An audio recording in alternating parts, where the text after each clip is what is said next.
Hello and welcome to Love Brand You on Win-Win Women. I'm your host, Sam Rafis, for this metaphysical show focused on faith and inspiration for you to succeed in all areas of your life.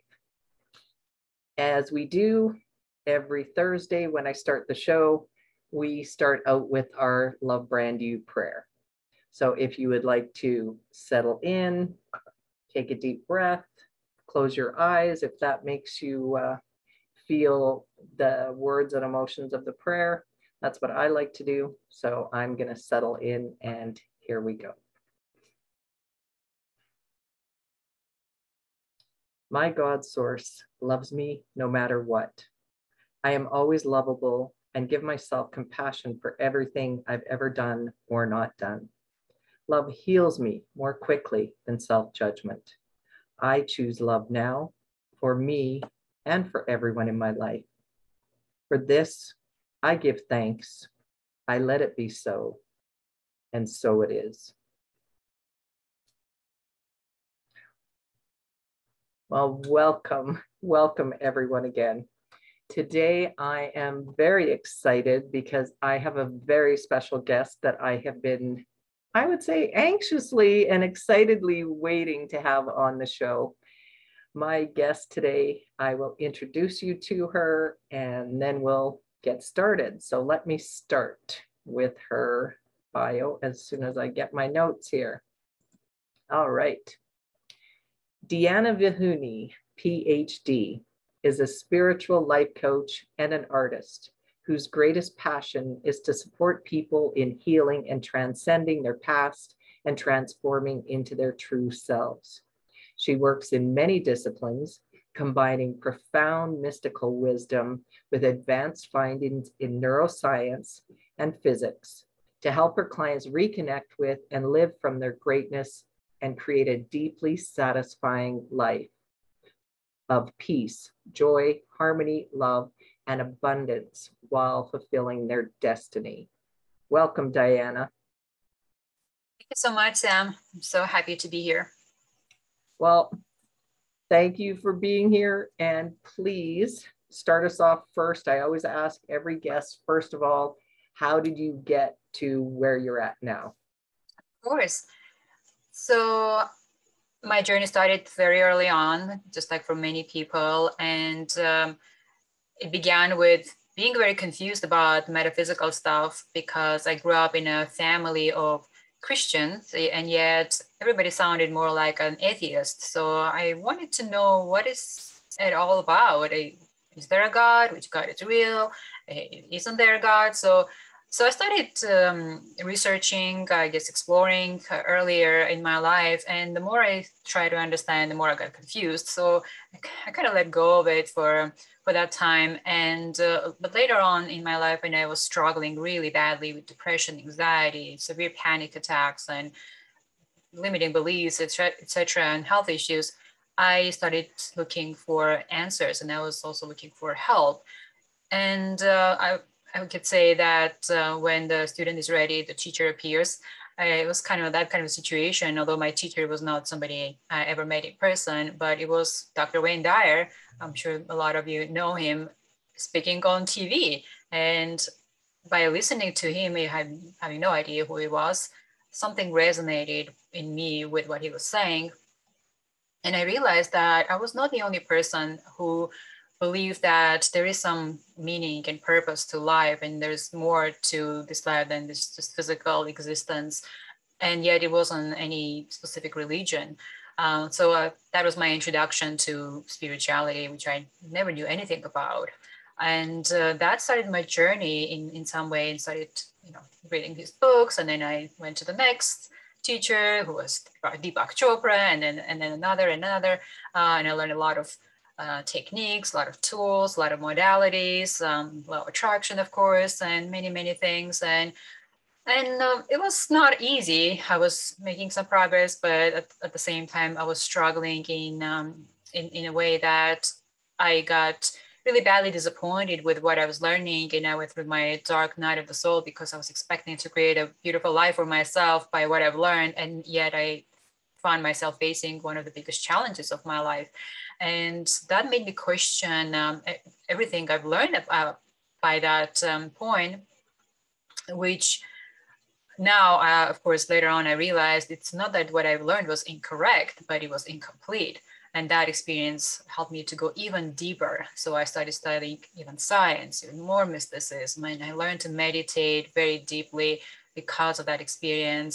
And I realized that I was missing some pieces in my puzzle, and I was able to find them in different places, sometimes in the most unexpected places, and put them all together.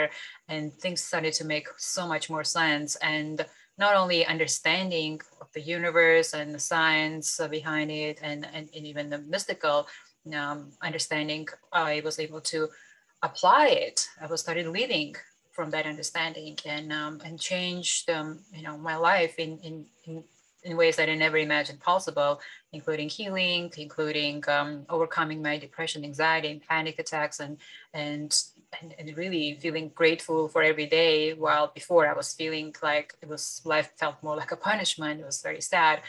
So at some point I knew that I had something valuable to give to other people, because even just by being myself at the time, I would just share something with somebody who I would interact with, and they would tell me something, and I would just share my experience. And then later on, they would come back and tell me that what I said changed their life. And I would be really amazed, and at the same time, not very surprised, because I knew how powerful those messages were, even though for me, it was simply just speaking my truth. And at some point I knew, of course, my biggest passion in life was to help people at the same time, because I struggled so much myself. I wanted to be that support for that others. And it evolved into my profession, which I'm really, really grateful for, to be able to be that person that I needed desperately when I was going through it. So, and I'm happy to be able to fulfill what I consider to be my destiny. I keep nodding because I'm understanding what you're talking about Wayne Dyer and Deepak Chopra, and you and I had had the pre-conversation before we got online here with everyone else, and we were talking about this importance of integrating spirituality and prosperity consciousness, because this month is, my theme is metaphysics, money, spirituality, and that's really why I was so excited to have you on today's show, and why I was like, oh, I need Diana to talk about this month. So what are your typical, or who are your typical clients, and what do you love about spiritual coaching with your clients? So my typical clients, actually, it's quite a bit of a range, but I can say what they have in common for sure. Obviously, that's spirituality. And also, I would say maybe 70% of my clients are women, but I have male clients. And I have quite a bit of range about in age as well. I have people from in their teens, like I don't work with anybody under 18, but I have people very young, like early in their 20s to 60s. And but the theme is definitely spirituality, but also there's a lot of what I noticed, a lot of people who don't have a lot of self-love and self-appreciation, and they're disconnected from their true self. And that's where I believe spirituality is really important to help them. Of course, finances are a big part of it, because when we don't love ourselves enough, as the great Louise Hay was saying, we don't believe that we deserve all the good that we want. So on one hand, we want all of those goodies, right? We want the relationship, we want the abundance and health, but deep down, we don't believe we deserve it, which means we don't love it. It's coming from not loving ourselves enough. And a lot of people have had some kind of trauma. Again, it could be about finances or relationships or anything. So that's why what I do is a little bit different from just typical life coaching, because I also do spiritual counseling, and a lot of times I combine the two, because I know how important it is to heal before we can create the kind of life we want for ourselves, the kind of life we deserve and desire. And again, finances is one of the biggest challenges for spiritual people specifically, because there is so much of that conflict between being successful financially or being wealthy and being spiritual. And we can, of course, probably understand why so, because a lot of spirituality is coming from the East, and they're not very big on being successful financially, and or some religions, not necessarily from the East, but generally from religions, being successful is more like a new kind of way of thinking, especially like in the West, like being able to have all the wonderful things. So, and we see in the society a lot of very wealthy people who are not very spiritual, we can say, right? And that a lot of times create this negative feeling about money. So many people who are considering themselves spiritual, who are spiritual, finding themselves being conflicted inside. It's like on one hand, they want all that abundance, they're trying to create it. And on the other hand, they feel like it's not good to have money because it makes them bad people in some way, or making them greedy, and there's some guilt maybe with it associated. And so we begin to sabotage ourselves without even realizing. So consciously trying to make more money, but unconsciously our subconscious mind is trying to prevent us from being bad person that has a lot of money. So that's why I found it to be so important to be able to integrate our spirituality with the mindset abundance and prosperity, and realizing that money is not bad. It's not good or bad. Actually, I believe money is neutral. And we can say that what we do for money and what we do with money could be maybe good or bad, but money itself is simply a way of exchanging energy. And it can be absolutely very spiritual. In fact, I think abundance is our true nature, just like we see abundance around us in so many ways. It is in our society that we have limiting beliefs about it. So in my opinion, metaphysics helps us understand that it's not, money is just one form of abundance, of course, but it's an important form. And understanding that there is only one source from which everything comes, and it can come from through different channels, right? It could be this job, or it could be this project, but when we're working with the source and not with a specific channel, we're more open to that abundance that can flow into our life. I wholeheartedly agree. And I think it takes some time when you have that subconscious programming that you don't even know. And for me, that's what metaphysics brought out for me, is understanding the subconscious programming that came from, it could have been from our parents. It could have been from scripts or words that we heard as we were growing up. And I liked how you said it's neutral, because that's what it is for me now too. I don't look at it as, good or bad, or, my, parents taught me this, or I learned this in society that I needed to, make a certain amount of money this way, or needed a job, or our programming about money is just something that we get to decide whether it's something that we want to continue to believe or we don't. And when we have that choice through the power of metaphysical tools, like you were talking about, those limiting beliefs, or learning how to think differently, and working with a spiritual coach such as yourself, I think it just opens us up to having that possibility of believing something else. I'm looking at everything that I want to ask you here, and I'm making sure, because I'm always looking at the time going, we're always, I always think I have so many questions, so little time. So what's a common theme for your clients and money? Right. And just as I was saying earlier, it's not being aware of those limiting beliefs. I think that's one thing to realize, is that beliefs can be very kind of sneaky, and it's hard to identify them, because especially if they're very deeply rooted and we grew up with those beliefs, we don't even see them as beliefs. We assume that's the reality. Those are facts, right?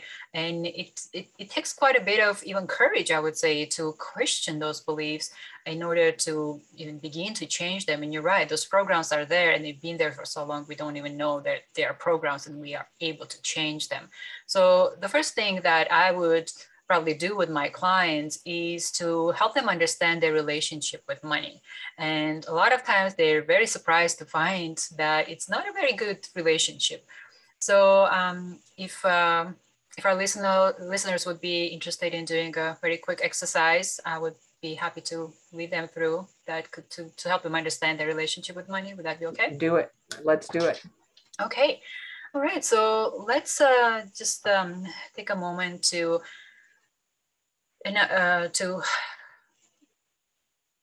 relax and be present for a moment. And you can close your eyes if you like. I want you to imagine money in the same space with you. So imagine you're in a room, maybe you're at a cafe or something, and there is this personality that represents money for you. I want you to pay attention to what this person looks like. Maybe it is even somebody you know. So if money looked like a person, what would it look like in your life? Also pay attention where this person that represents money is in relation with your body. Is it close to you? Is it next to you? Is it across the room from you? And also pay attention whether you're on the same level or not. Maybe one of you are sitting down, one is standing up. Is it taller than you, shorter than you? Or is he or she sitting down or looking down at you, or looking up at you, or are you on the same level? Do you feel like you can touch it? Or does this money personality reaching out to touch you? Are you holding hands?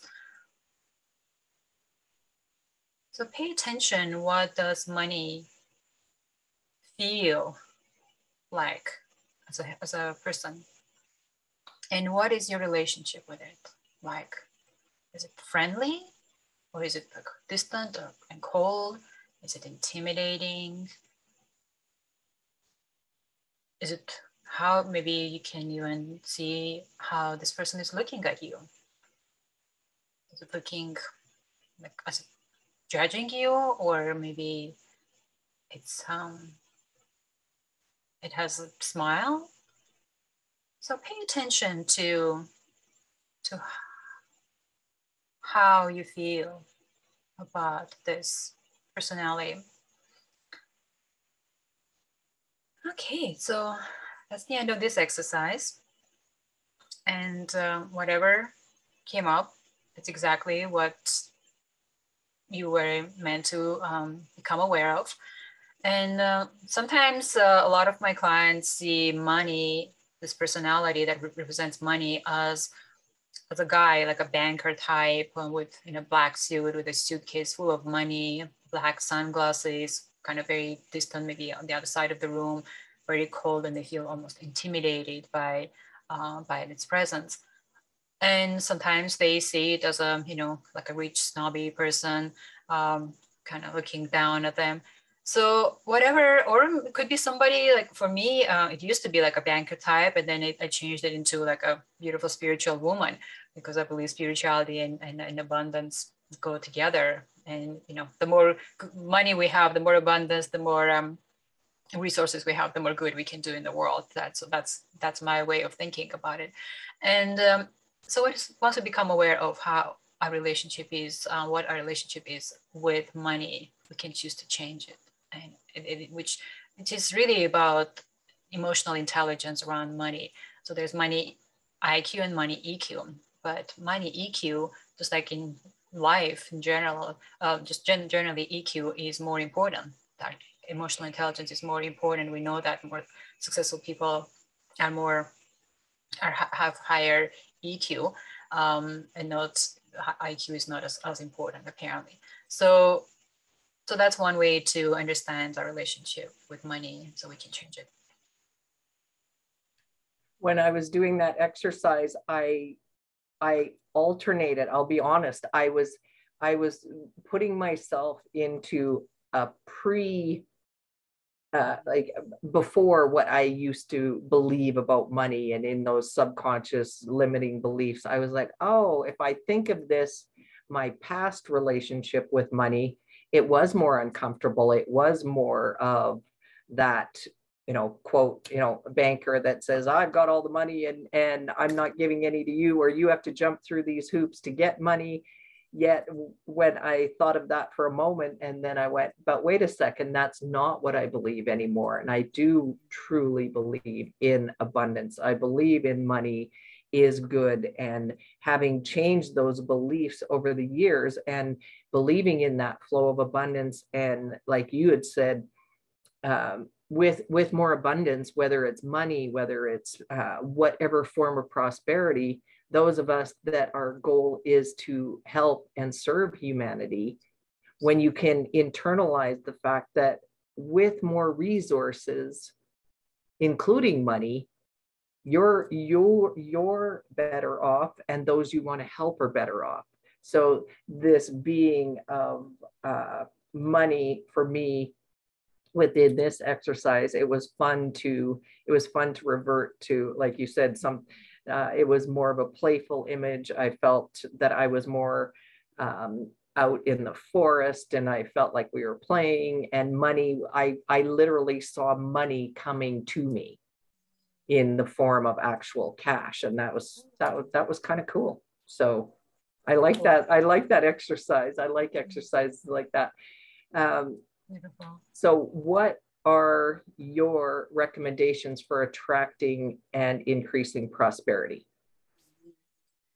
Well, first of all, understanding what kind of relationship we have currently with money, which is, it's not about it being good or bad, it's where we are, and that's what we can change. So this is one exercise we do, but then of course we'll go and change it.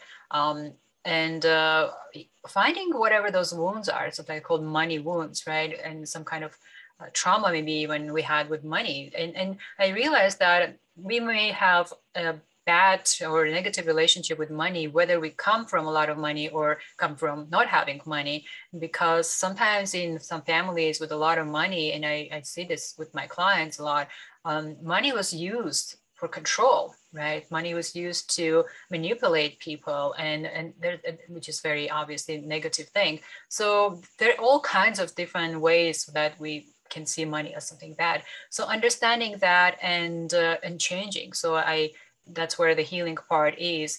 Sometimes we go back into the past and then change that specific, maybe even event that happened, and changing how we feel about it, because that's usually where something comes from, right? We were never born with beliefs that money is bad, or I can't have enough money, I don't deserve money. We learn it as we grow up. So sometimes we need to go back to that specific event, or maybe usually it's more than one event, and change that. So there are modalities I like to use, like energy psychology modalities, or guided meditations and affirmations and visualization. There's so many tools we can use to reprogram our subconscious mind, to heal those traumas or wounds, and so we can create the kind of abundance we want.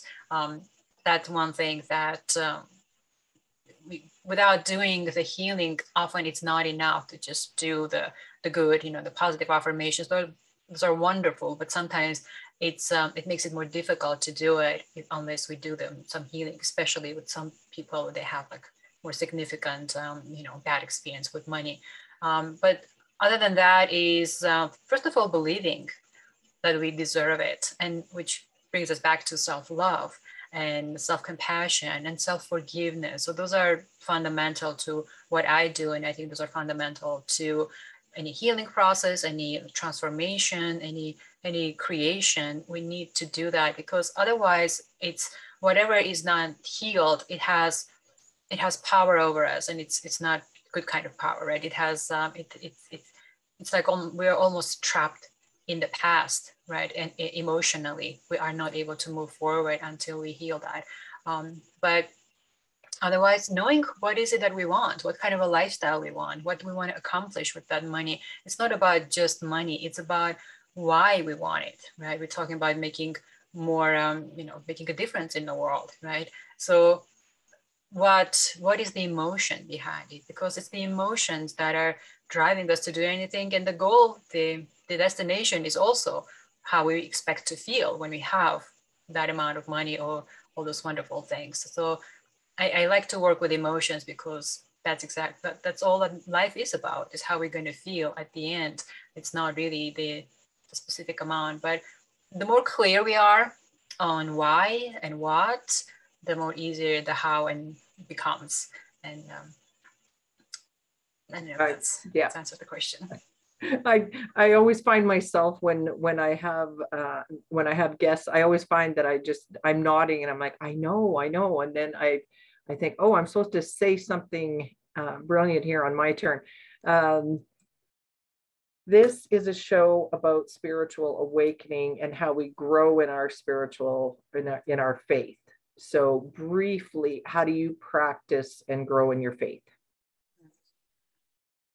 It's a continuous process. It never stops. I think by now it's been almost 20 years since I've been on this journey. So I've learned a lot of things. And some of the things I do is not necessarily I do formally, but I do it just because I'm so aware, and I have I reprogram myself in so many ways already. And I ask some powerful questions that work for me. And typically it's about growth. So whenever I face a challenge, I always ask myself, like, how am I resisting the growth? Like how am I supposed to grow from this experience, from this challenge? And as soon as I identify that and I realize that it's all about growth, and when I'm resisting that growth, I begin to suffer. And I use every opportunity, whether it's finances or relationship or anything. It's all about our growing and evolving as a spiritual being, as a human being as well. And that's really the continuous work. And I believe we all can do so much wherever we are, no matter what we're facing. There's a wonderful opportunity in that challenge. And as long as we see it, we're succeeding. Nice. So tell our viewers how they can find out more about you. You can find me on my website, probably the easiest. It's dianavehuni.com. And I'm also on social media, on Facebook, on Instagram, pretty much anywhere, on Twitter. So that should be probably easy to find me. And if anybody has any questions, they can contact me. And all my services are listed on my website. And there's a lot of great content as well. And I will, I'll list that when I upload this episode too. I'm on lovebrandyou.com, and then I also take episodes and upload them to YouTube, and I put all the links there as well. So I'll make sure that everyone can find you. What final words of wisdom can you share with us? Probably the most important is that you deserve everything you desire, and you deserve, most importantly, the love, and that is yours. That's your birthright. And I believe I agree with Louise Hay, who said that it's really about self-love. And if we're struggling in some way, it's because we're not loving ourselves enough, right? And when we come back to that self-love, and everything changes with that, because when we love ourselves, we can love other people more authentically, and that changes our life, because we begin to believe that we truly deserve, and it changes how we feel. It changes how we, how our brain works and our body works. It just, that's the magic. And knowing that we are spiritual beings having this experience as human beings, and everything is good. Everything is a possibility for growth. So I think as long as we're growing, we are winning, we are succeeding in what life is about and having fun as we do that. I couldn't agree more. Diana, thank you so much for being here. I could have a conversation for hours with you, I know that. Viewers, you can always find me at lovebrandyou.com, and it is already time for our closing affirmation. So, I affirm that in the presence of God, I am already prosperous, and that this prosperity is beginning to materialize around me. For this, I give thanks. I let it be so, and so it is. Amen.